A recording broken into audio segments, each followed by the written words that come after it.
The security guards spotted him shuffling through the courthouse doors and immediately reached for their radios.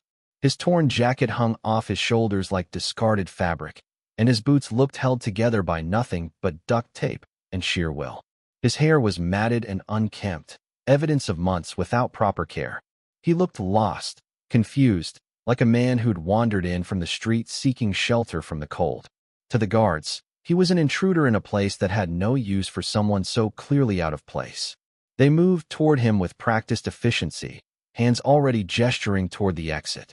This was a closed federal hearing room, where important people gathered to discuss million-dollar fraud cases, not a refuge for the homeless.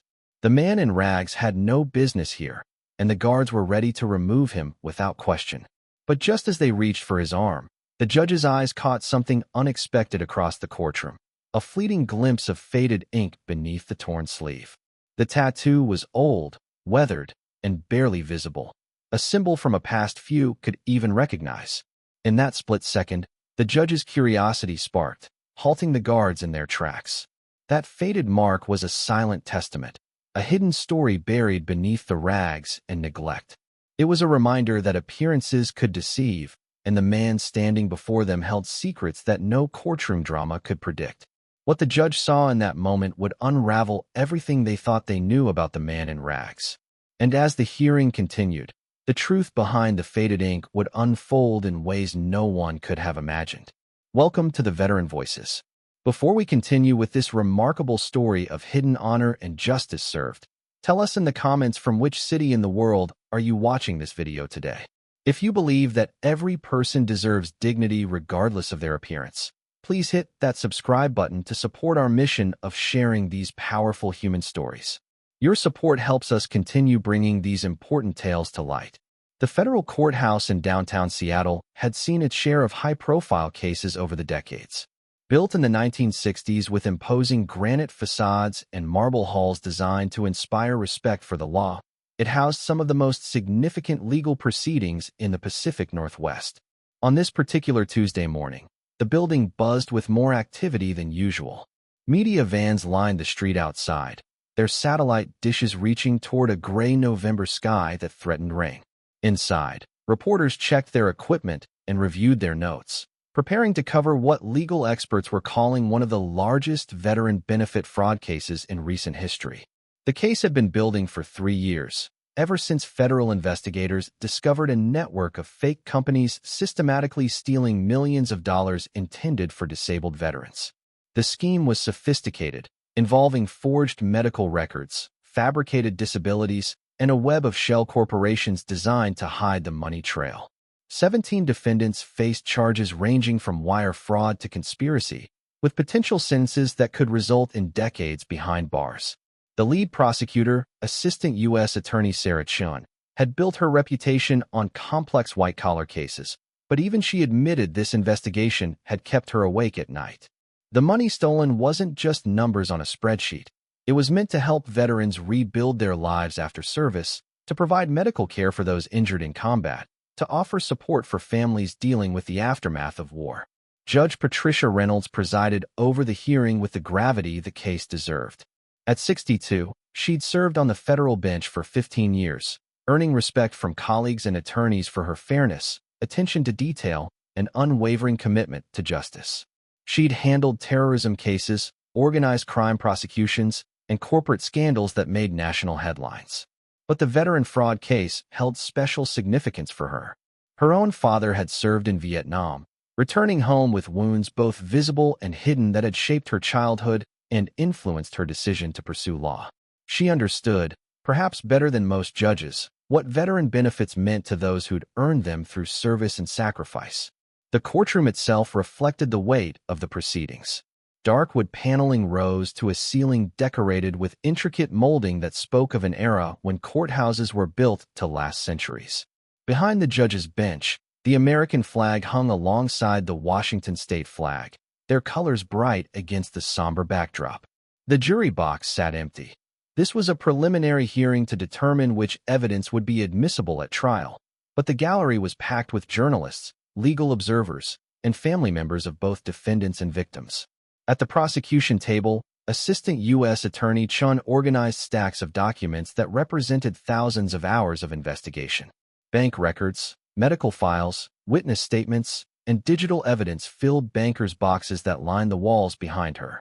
Her team of prosecutors and FBI agents had worked tirelessly to untangle the fraud scheme, following money trails across multiple states and piecing together a conspiracy that had operated for nearly a decade. The evidence was overwhelming, but Chin knew that complex cases often hinged on the testimony of key witnesses who could explain the human impact of the crimes. The defense tables were equally busy, with expensive attorneys representing defendants who'd grown wealthy from their crimes. They wore tailored suits and carried leather briefcases, presenting the image of successful professionals rather than individuals accused of stealing from disabled veterans. Their strategy seemed focused on challenging the prosecution's evidence, questioning the credibility of witnesses, and arguing that their clients were legitimate businessmen who'd been caught up in a government witch hunt. They spoke in low, confident tones, projecting an air of authority that suggested they believed they could convince a jury of their client's innocence. As the morning progressed, the hearing followed predictable patterns. Attorneys argued about the admissibility of financial records. Prosecutors outlined their case against each defendant. Defense lawyers challenged the government's interpretation of complex business transactions. Judge Reynolds listened carefully, asking probing questions and making notes that would guide her rulings. The proceedings were technical, involving detailed discussions of legal precedents and evidentiary standards that would have put most observers to sleep. But Assistant U.S. Attorney Chen knew the afternoon would be different. She'd scheduled testimony from her most important witness, someone who could explain exactly how the fraud had affected real veterans trying to access benefits they'd earned through service. The witness was crucial to her case because he could provide first-hand testimony about the fake medical evaluations, the forged documents, and the systematic denial of legitimate claims that had allowed the defendants to steal millions of dollars. The problem was that her star witness lived on the streets. Thomas Wilson had been a problem for Chin's prosecution team from the beginning. His testimony was essential. He'd worked briefly for one of the shell companies and witnessed the fraud firsthand before his conscience forced him to quit. He'd tried to report the crimes to authorities but had been ignored, dismissed as unreliable because of his appearance and living situation. His credibility would be challenged by defense attorneys who would focus on his homelessness, his struggles with addiction, and his battle with post-traumatic stress disorder. But Chun believed his testimony could make the difference between conviction and acquittal for several defendants. The challenge was getting him to court. Wilson had no permanent address, no reliable phone, no consistent way to receive communications about court dates. Chin's investigators had spent weeks tracking him down, following leads through homeless shelters, veteran service organizations, and street outreach programs. They'd finally located him at a camp under a freeway overpass, living in a makeshift shelter constructed from shopping carts and tarps. He'd agreed to testify, understanding the importance of his evidence, but Chin worried whether he'd actually appear. As the afternoon session began, the courtroom maintained its formal atmosphere. Judge Reynolds returned to the bench, attorneys resumed their positions, and the gallery settled in for what they expected to be routine procedural arguments. Chin glanced at her watch, knowing that Wilson was scheduled to arrive within the hour. She'd arranged for victim services personnel to meet him at the courthouse entrance, to help him navigate security and prepare him for testimony. But as minutes ticked by without word from her team, she began to worry that her key witness might not show. Outside the courthouse, Thomas Wilson stood on the sidewalk looking up at the imposing building that represented everything he'd once protected as a young Marine. The granite facade reminded him of government buildings he'd guarded overseas, the kind of structures that symbolized American democracy and justice. But that was decades ago, when he'd worn dress blues instead of rags, when his back was straight instead of bent by years of sleeping on concrete, when his mind was clear instead of clouded by memories that refused to fade. At 71, Wilson carried his 70 years hard. His face was weathered by decades of exposure to rain and sun, lined with creases that spoke of pain both physical and emotional. His clothes were layered against the cold, a torn jacket over a stained sweater over a shirt that had once been white. His boots, held together with duct tape and determination, had walked thousands of miles through city streets where most people looked through him rather than at him. His hair, gray and matted, hung past his shoulders because barber shops weren't available to those without addresses or money. But beneath the exterior that marked him as homeless, invisible, disposable, Thomas Wilson carried something that no amount of hardship could erase. In his heart, he remained a Marine. The training that had shaped him as an 18-year-old recruit still influenced how he walked, how he held his shoulders, how he approached challenges that would break lesser men. The values instilled during boot camp, honor, courage, commitment, had sustained him through combat in Southeast Asia and through decades of struggle that followed his return home. Wilson's path to homelessness hadn't been sudden or dramatic. Like many veterans of his generation, he'd returned from war to a country that didn't understand what he'd experienced, didn't provide adequate support for the invisible wounds he carried, and didn't recognize that the skills needed for combat weren't easily transferred to civilian employment. He'd held jobs for a while. Construction work that aggravated injuries from his service, security positions that triggered memories of being constantly alert for danger, sales jobs that required social interactions he struggled to maintain. The breaking point had come gradually. Post-traumatic stress disorder wasn't well understood when Wilson first sought help in the 1970s. Mental health resources for veterans were limited, and the stigma attached to psychological wounds meant that many soldiers suffered in silence rather than admit they needed help. Wilson had tried to cope through self-medication, turning to alcohol and eventually drugs to quiet the memories that haunted his sleep and the hypervigilance that made civilian life feel like a constant battle. One by one, the supports that had held his life together had fallen away. First his job, then his apartment, then his relationships with family members who didn't understand why he couldn't just move on from the war. He'd cycled through shelters and treatment programs, making progress for months at a time before something would trigger a setback that sent him back to the streets. The bureaucracy meant to help veterans often seemed designed to discourage rather than assist, requiring documentation he couldn't maintain, appointments he couldn't keep, and explanations for problems he couldn't articulate. But Thomas Wilson had never stopped being a Marine. When he'd learned about the fraud scheme that was stealing money from disabled veterans, his sense of duty had overcome his instinct to remain invisible. He'd taken a job with one of the shell companies, thinking it was legitimate work helping veterans access benefits. When he realized what was really happening, that fake medical evaluations were being used to justify fraudulent claims while real veterans were denied help, his conscience had forced him to act. Now, standing outside the federal courthouse, Wilson struggled with conflicting emotions. He wanted to do his duty, to testify about what he'd witnessed, to help bring justice to those who'd stolen from his fellow veterans. But he also knew how he looked, how his appearance would be perceived by judges and juries and attorneys who lived in a world far removed from homeless camps and shelter lines. He'd been dismissed, ignored, and treated as invisible for so long that the idea of walking into a federal courtroom seemed almost impossible. Taking a deep breath that misted in the cold air, Wilson climbed the courthouse steps. Each step required effort, not just because of his physical condition, but because of the psychological barrier he was crossing. He was moving from the shadows where society preferred to keep people like him into the bright lights of official attention. The transformation felt both terrifying and necessary.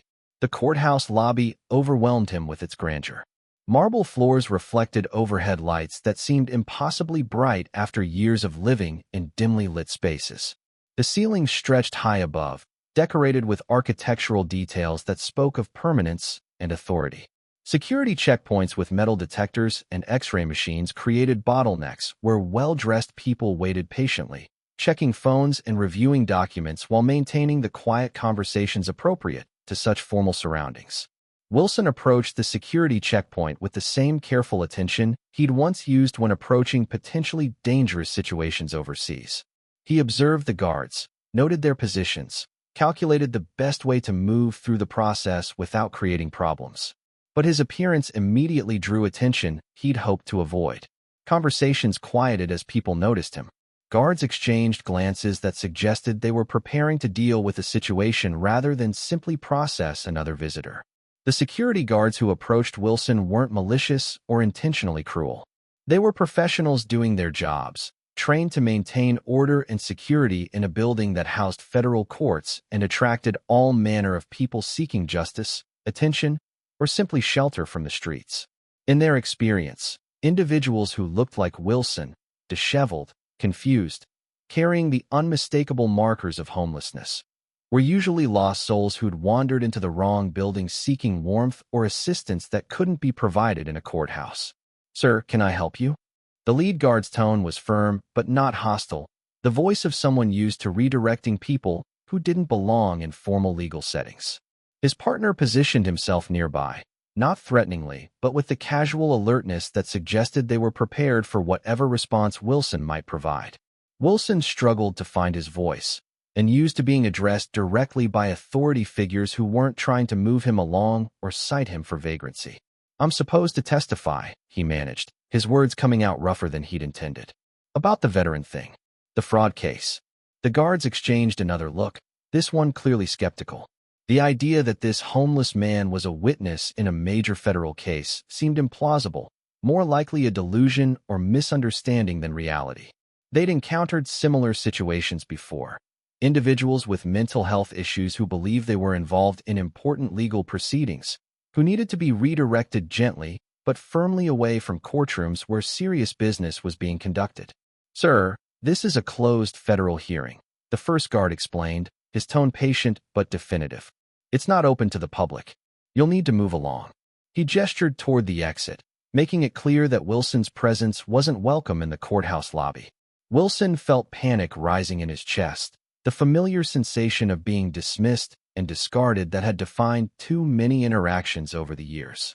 But something deeper than panic drove him forward, the same sense of duty that had sustained him through combat, that had compelled him to come forward about the fraud despite the personal cost.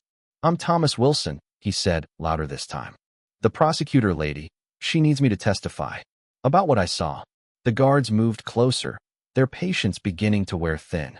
They'd heard similar claims before, and their training emphasized the importance of maintaining courtroom security over accommodating every person who claimed to have important information.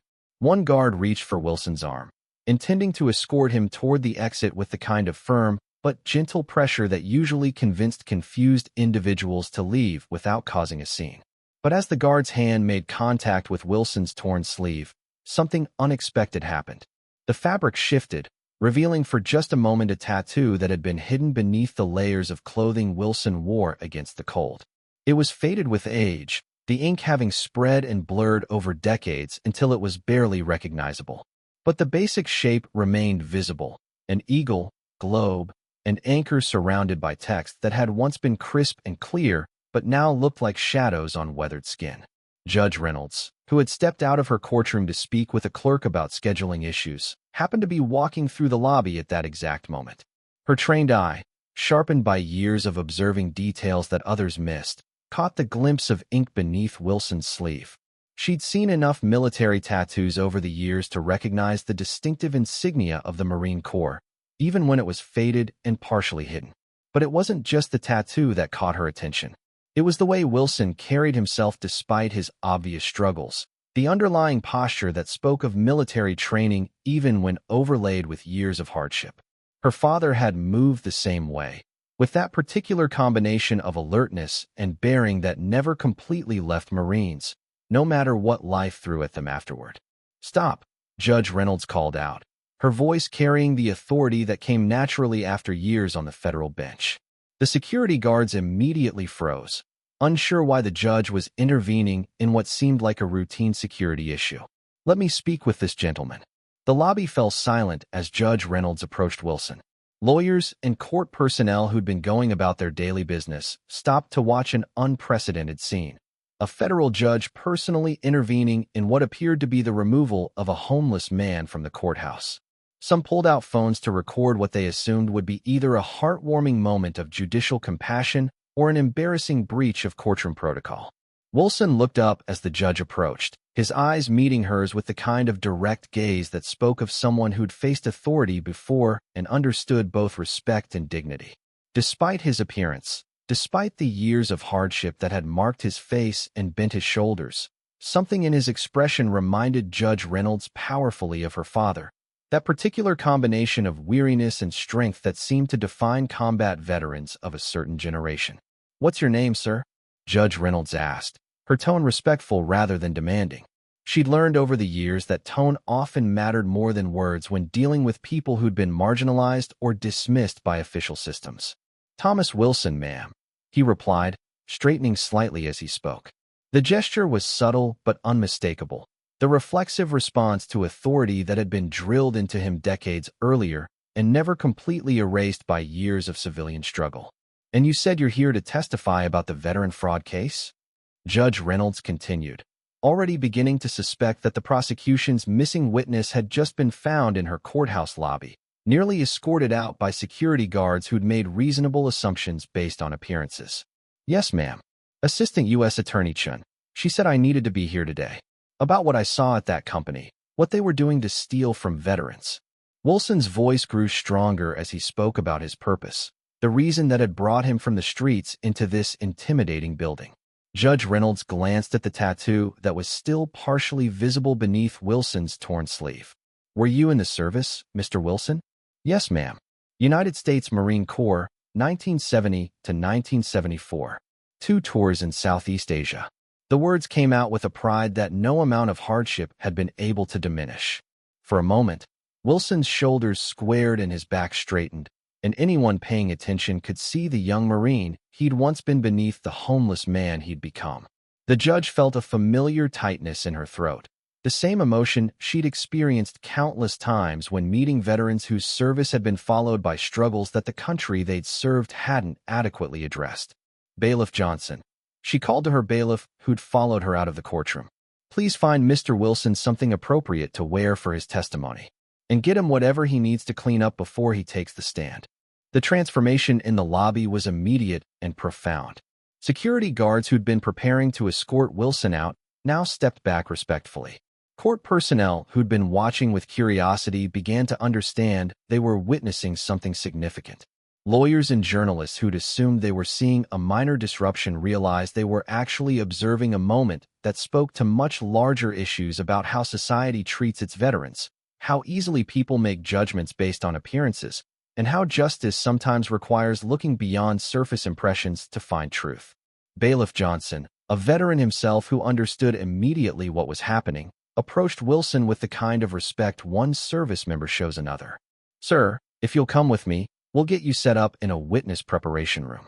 There's a washroom where you can clean up, and I'll find you some appropriate clothes for your testimony."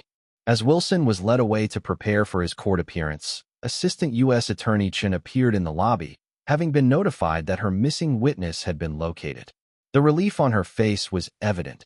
She'd built much of her case around Wilson's testimony, and his failure to appear could have jeopardized the prosecution of several defendants. "Your Honor," Chin approached Judge Reynolds with obvious gratitude. "Thank you for recognizing Mr. Wilson. His testimony is crucial to our case against the defendants who specifically targeted vulnerable veterans." Judge Reynolds nodded, but her expression remained serious. "Ms. Chun, I want to understand how a key witness in a major federal case was nearly removed from this courthouse by security. What does that say about our system's ability to serve the people it's meant to protect?" The question hung in the air as the lobby gradually returned to normal activity. But for those who'd witnessed the interaction between Judge Reynolds and Thomas Wilson, the moment would remain a powerful reminder that dignity and respect aren't determined by appearance, that service to country creates bonds that transcend social status, and that justice sometimes requires looking beyond surface impressions to recognize the truth that lies beneath. An hour later, Thomas Wilson entered the courtroom transformed. Bailiff Johnson had found him a clean shirt and jacket that, while not expensive, allowed him to testify with dignity intact. His hair had been washed and combed, his face cleaned, his hands scrubbed until they no longer bore the grime of street living. But more than his physical appearance had changed. Walking into that courtroom as a recognized witness rather than an invisible homeless man had restored something in Wilson that had been dormant for years, the sense that his voice mattered, that his service had meaning, that his testimony could make a difference. As he took the stand and placed his hand on the Bible to swear his oath, Wilson looked out at a courtroom filled with people who now saw him not as a problem to be managed, but as a witness whose testimony could help deliver justice. The defendants who'd stolen millions from disabled veterans no longer seemed so confident. Their expensive attorneys couldn't dismiss his credibility simply by pointing to his appearance, because Judge Reynolds had already established that Thomas Wilson was a decorated Marine whose service had earned him the right to be heard. Wilson's testimony was devastating to the defense.